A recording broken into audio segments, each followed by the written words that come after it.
ગુજરાતમાં દારૂબંધીના કડક કાયદા વચ્ચે નવા વર્ષ પહેલા એક મોટી દારૂ તસ્કરીની ઘટના સામે આવી છે. સાણંદ તાલુકાના મુનિ આશ્રમ પાસે રાજસ્થાન નંબર પ્લેટવાળી એક ટ્રક દારૂની બોટલોથી ભરેલી હાલતમાં પલટી ગઈ હતી, જેના પછી આખી ઘટના ખુલ્લી પડી હતી. સૂત્રો અનુસાર ટ્રકમાં મોટી સંખ્યામાં વિદેશી દારૂની બોટલો હતી, જેમાં મોટાભાગની બોટલો રસ્તા પર ખડકાઈ ગઈ હતી. ઘટનાના તરત બાદ જ આસપાસના ગામડાઓ અને રસ્તા પરથી પસાર થતા લોકોના ટોળા એકત્ર થયા હતા.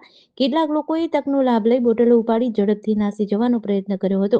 ટ્રક ડ્રાઈવર અને ક્લીનરનું શું થયું તે અંગે હજુ સ્પષ્ટ માહિતી નથી મળી.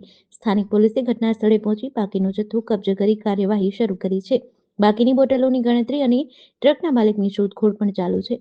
આ ઘટના ગુજરાતમાં દારૂબંધીના અમલ અને ચેકિંગ વ્યવસ્થા પર ફરી એક વખત સવાલ ઉભા કરે છે. નવા વર્ષના આગલા દિવસે આવી મોટી માત્રામાં દારૂ રાજ્યમાં ઘુસાડવાનો પ્રયાસ નિષ્ફળ થયો હોવા છતાં ઘટનાએ લોકોમાં ચર્ચાનું વાતાવરણ ઊભું કર્યું છે. હાલ પોલીસ દ્વારા આગળની તપાસ હાથ ધરાઈ છે. જીડીસી ન્યૂઝ સાથે મુકેશ દલવાણિયા, સાણંદ.